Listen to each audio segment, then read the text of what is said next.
Até que ponto vocês interferem no livro que você...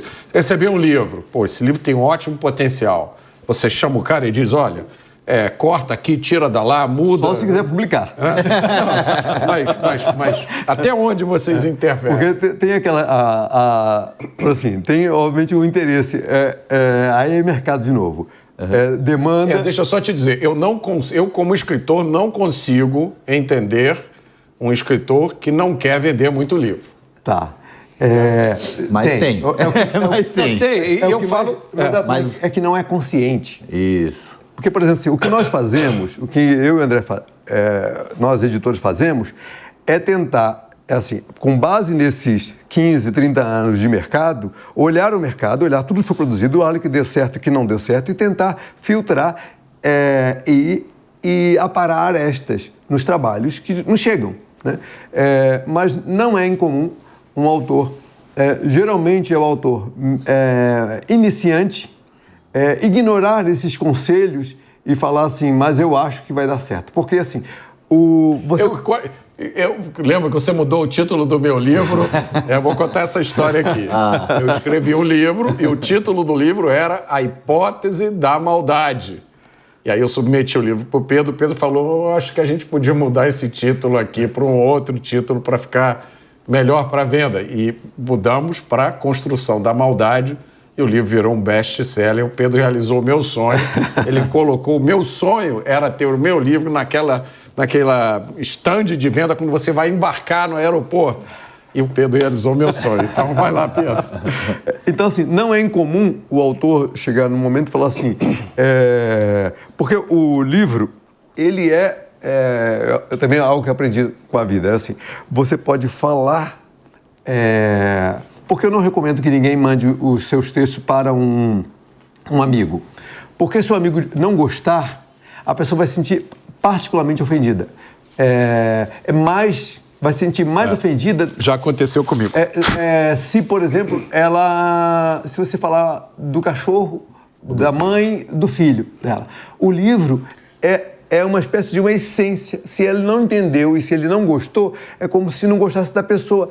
Então, o livro tem um aspecto de ego, que a pessoa, assim, não é todo mundo que está disposto a ouvir uma crítica e aceitar e ouvir. E antigamente havia, sobretudo no Brasil, uma ideia de que o autor era o criador de um livro sozinho, né? Poucos autores acreditam um pouco do sucesso ao seu trabalho da editora, por exemplo. E as pessoas criam a ideia de que, assim, o autor é irretocável, que nenhuma vírgula pode ser mexida. Eu já vi autor, já trabalhei com autor, que a gente trocou uma coisa ou outra por incorreção gramatical. E ele, quando viu o impresso, ele queria pedir para picotar tudo. Picotar tudo. Como se aquilo fosse, aquela marca de um erro gramatical fosse a coisa mais importante. E, na verdade, ali estava falando assim, o ego gritando, né? Profundamente, e o medo da rejeição. Da rejeição. E tem outra coisa também aí, que é assim, o livro, do ponto de vista de produto, ele é igual a essa caneca, a essa mesa, a esse computador. Isso que nós estamos falando aqui. Quando a gente fala de mercado editorial, nós estamos falando do livro como produto. Claro que o livro muda vidas, muda sociedades, muda gerações, que essa caneca não vai fazer. Mas do ponto de vista do produto, ele é igual a essa caneca. Ele tem um custo de produção, ele vai ser vendido, distribuído, vai ter que ser editado, tem uma equipe, quanto mais volume você faz, mais o valor unitário baixa. Então isso, nesse aspecto, ele é um produto. E o livro tem essa característica quase divina, como o Pedro falou, de as pessoas acharem que o livro não é um produto, que o livro tem que ser distribuído gratuitamente, que o livro tem que ser dado, que o autor é uma divindade, não pode ser mexido e retocado. E o nosso trabalho é a contramão disso. O nosso trabalho nós somos os engenheiros dos livros, nós somos os cozinheiros dos livros, né? A gente olha aquele produto bruto e diz, como é que eu vou pegar isso daqui bruto, essa pedra bruta, e transformar numa coisa que vai interessar o maior número de pessoas possíveis para eu vender mais. Então, quando você olha aquele produto e pensa assim, ele é divino, não pode ser tocado, o livro é o paladino das sociedades desde que o mundo é mundo. Aí você cai nessas coisas, de não poder mexer, de não poder alterar, de não poder... Não pode ser bonito, não pode ser chamativo, não pode ter cores diferentes. Aí virou religião, quase. Essa coisa assim, a editora vai tentar, nesse campo todo, assim, embalar, né, ele para fazer funcionar. Mas, assim, ainda assim, ele comparou a coisa com o produto, que é o que a gente faz, né? Mas ele tem umas diferenças. Por exemplo, assim, se o seu filho quer ler Senhor dos Anéis, não adianta dar para ele Harry Potter. Então, tem um aspecto de individualidade que o livro tem, que a pessoa quer. Por quê? Porque você indicou um livro lá na sua livraria, né? Livro do Marsiglia, por exemplo. Excelente. Eu já disse, foi um dos 5 melhores livros que eu já li esse ano. Não adianta indicar um outro. Esse tema de direito, eu vou indicar de direito e liberdade. É diferente. É diferente. Então, o livro tem essa coisa da individualidade, né? O que a editora vai tentar fazer é aparar as arestas. E eu chamo até de perfumaria, porque são aquelas coisas assim, detalhe, porque quando uma editora decide publicar um livro, ela já concordou com uns 80%, 90% das ideias ali. E não é concordou no sentido liberdade de expressão, não. Porque, assim, eu nunca me preocupei. Uma vez uma pessoa me perguntou recentemente assim, mas você concorda com todas as ideias desse autor? Eu falei assim, sabe que nesses 25 anos, fazia 25 anos, eu nunca me preocupei com isso? Que eu precisava concordar com todas as ideias? Então, assim, não é concordar com as ideias, é a forma. Né? Teve um livro recentemente não, de uns 10 anos atrás, de um jornalista brasileiro, que escreve ficção para jovem, e aí eu falei para ele, assim, em algum momento, assim, isso aqui tá ruim. Na verdade, era um aspecto no livro que, daquele contexto, poderia parecer preconceituoso, e aquele preconceito, para aquele público jovem a quem ele se dirige, ser o suficiente para destruir a obra inteira, porque basta hoje em dia, então, a destruição de reputação é assim, né? Basta uma coisa e você consegue destruir todo o trabalho de uma vida. Né?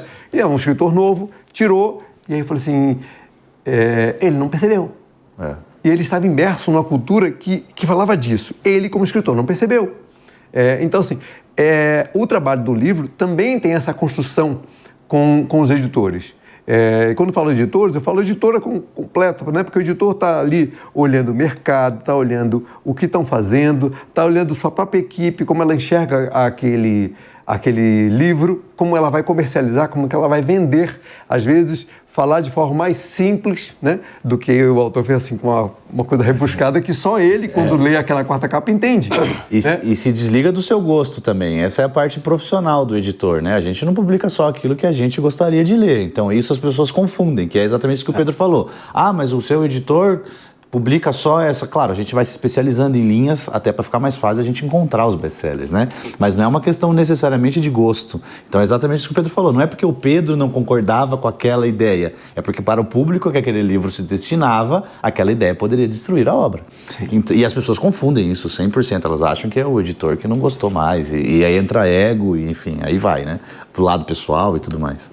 Isso é um aspecto muito interessante, porque eu recebo muito original para ler, e recebo muito também dessas edições pessoais, né? O cara tem uma história para contar, ele percebe a dificuldade do mercado editorial, então ele contrata alguém para imprimir o livro dele e me manda um exemplar. E esses livros que eu recebo, eles variam muito em qualidade. Tem livros fantásticos que eu já enviei para editores, já foram editados, porque um livro de uma moça chamada Juliana, que escreveu uma ficção sobre previdência. Ela, através de histórias, ela explica por que você deve se preocupar com a sua aposentadoria, quais são as estratégias que você deve adotar.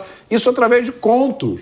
Eu achei o livro tão sensacional que eu indiquei para uma editora. Eu falei, você tem que ser editada, né? Nem sei se o livro já saiu ainda. Sim. Agora, tem outros que são histórias maravilhosas, mas não foram livros, não geraram livros bons. Você vê, alguns você pega e diz, poxa, isso aqui na mão de um editor.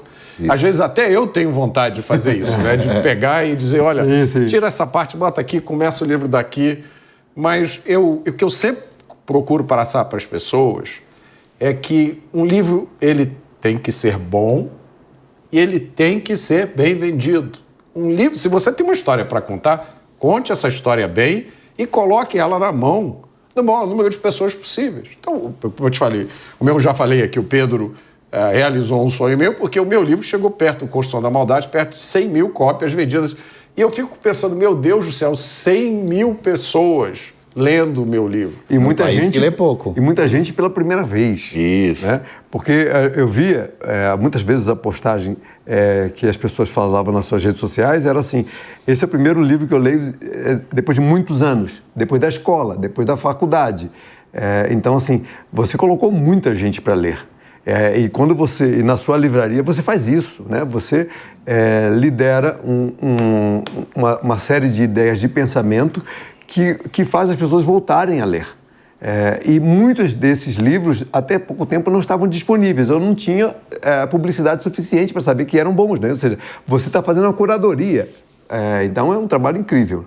Eu acredito realmente que o hábito de ler, ele contribui enormemente para a saúde mental e para a saúde espiritual das pessoas. No mundo de hoje, como você falou, Pedro, você deixa o mundo lá fora, eu vou pegar um livro, é como se eu sentasse com uma pessoa que eu não conheço, e no momento que você descobre os bons autores, né, eu vou dar um exemplo aqui de outro autor que eu leio muito, que é o Philip Roth, Sim, que adoro. tem um livro extraordinário, que tem a ver com o que você falou, chamado A Marca Humana. A Marca Humana. Ele conta a história... Meu preferido da vida. Ele conta a história, para quem não conhece, ele conta a história de um professor universitário, reitor de uma universidade americana, que no meio de uma aula, ele faz uma observação e ele usa uma palavra, que é uma palavra antiga e que teve o seu significado mudado ao longo do tempo. Ele não percebe e aí ele é acusado de ser preconceituoso e toda a vida dele se destrói a partir daí. Só que o final do livro tem uma descoberta incrível. É uma série de cascas, né, de cebola que vão... tem um filme muito mal feito. Mal feito. Com um elenco ótimo, que é Anthony Hopkins e Nicole Kidman, né? Nicole Kidman é a faxineira. E o Anthony Hopkins completamente inadequado para o papel. Mas assim, de toda forma, assim, quem não quiser se aventurar no livro já, A Marca Humana, dê uma olhada no filme. O filme é horrível em relação ao livro, mas é profundo, para você ver a profundidade. Estamos falando aí de um livro que escrito nos... Acho que é nos anos 90. Ou seja, dado o cancelamento de um reitor de uma universidade que, na verdade, ele está falando de literatura. Ele começa o livro ele está contando a história de Troia. E fala assim, 2 homens numa batalha por uma mulher. Parece uma novela, né? E ele está falando de um clássico para apresentar. Ele era professor de letras clássicas, né? É esse personagem. Esqueci o nome do reitor, do professor, né? De letras clássicas. Eu também esqueci. E aí, ele está tentando fazer o que nós estamos falando aqui, né? Ou seja, aproximar os jovens da literatura. Ele conta uma historinha que parece um folhetim e, na verdade, está inserindo. Aí tem um caminho, por exemplo, de como a gente está falando o tempo todo assim, como a gente ampliar, né, os meus leitores, que é o nosso desafio de sempre. Nós fazemos as mesmas políticas de sempre e elas não dão certo há mais de 20 anos. Esses relatórios de leitura mostrando o desinteresse, né, apesar os jovens estão segurando a onda, né, mas depois da faculdade quase todo mundo abandona a literatura, né, o consumo de livros. Então, como fazer isso? Tem que fazer no mínimo diferente. Uma das minhas críticas principais, sobretudo sobre o ensino de literatura, é que a gente, inclusive, sobretudo a gente fica muito claro isso quando fala no vestibular, né, Enem, assim, a gente tem um país de não leitor. A gente tem que tentar fazer as pessoas se tornarem leitoras.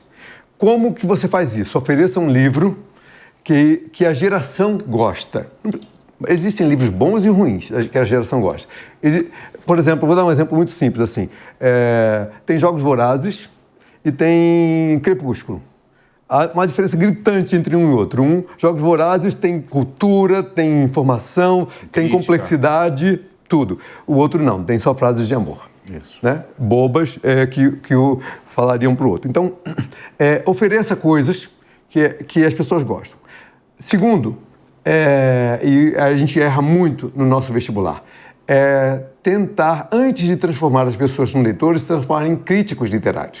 Então, assim, vai falar de um romance, não pergunta da história, do interesse, não. Vai falar de relação, a pergunta é relação racial, a pergunta é de relação de etarismo, é de quilombola ou é negro, ou é mulher ou é feminismo, ou seja, fica tentando fazer com que aquela criança, o jovem, que ainda não é leitor, um leitor, sabe, contaminado pela leitura, crítico literário. Um crítico literário, para ficar falando. Crítico literário marxista. Então, é horrível isso, porque isso parece bom, isso soa muito bem, mas é chato, profundamente Isso chato. é Paulo Freire na veia, né? E Mas afasta o dia do oprimido. Mas é E chato. cria não leitores. Eu diria que é chatíssimo isso, ninguém gosta, as pessoas gostam podem até falar, mas elas não entram no livro, não entram na história, não emociona. Então, a pessoa vê apenas um chato. A maioria dos livros que eu me lembro, que eu me recordo, que eu li obrigado pela escola, eu detestei e não me levaram a lugar nenhum. Eu vou dizer para vocês, a minha vida de leitor adulto aconteceu num verão que eu passei no Rio Grande do Norte. Eu sempre passava porque a família da minha mãe é de lá. E na casa do meu avô, eu estava sem ter o que fazer numa tarde. E o meu avô, as minhas tias, tinham uma coleção dos clássicos da literatura. Eu, sem ter que fazer, peguei um livro daqueles. Peguei um livro do Jorge Luiz Borges. Nossa! Eu peguei, era Tlon, Tertius e Uqbar, o conto. Eu comecei a ler aquilo ali, eu levei um choque. Eu falei, o que é isso aqui, meu Deus do céu? E aí minha vida mudou, lendo aquilo ali. Caramba, tem uma história dessa, assim, eu tive na pré-adolescência, né? Meus pais não eram leitores, mas nós tínhamos biblioteca, né? Vários irmãos, muitos filhos, família grande. E aí eu peguei os livrinhos que eram da coleção Para Gostar de Ler. E aquilo eram novelinhas, né? Marcos Rey, Balcir Carrasco e outros aí, mas Marcos Rey e Coni eu me lembro bastante. Era o crepúsculo da época. E aí, e depois eu falei assim, nossa, isso aqui virou novela. Eu lembro que era um presente para a Cláudia, virou Fera Ferida, né? Tinha virado novela anos depois. Eu falei assim, nossa, então era a literatura adequada para aquela faixa etária com aquele, né? Bagagem de conhecimento. Então, assim, leitura é esse processo gradativo. Eu conheço, tenho vários amigos escritores que falam assim, olha, eu ofereci a vida inteira os livros para o meu filho e ele não lê. Tem criança que não lê mesmo, tem adulto que não lê, jovem que não lê, mesmo ter oferecido tudo, né? Mas o importante é oferecer tudo. Por exemplo, hoje, uma das minhas críticas à forma de oferecer literatura para criança é que, assim, na escola, a literatura oferecida para criança é uma literatura que agrada muito, por exemplo, a meninas e a pessoas que gostam de humanas. Né? Por exemplo, a gente valoriza muito a coisa lírica do texto, ou poética, e não a ação. Não tem ficção científica. Não, a ação. Então, assim, a ação é que nem Nove Inteligências, né? A ação interessa mais a meninos do que meninas. A ficção científica, geralmente, né? Então, assim, tem nichos que interessam. Por isso que os meninos, os rapazes, os homens, estão abandonando o ensino. Isso em todo mundo, né?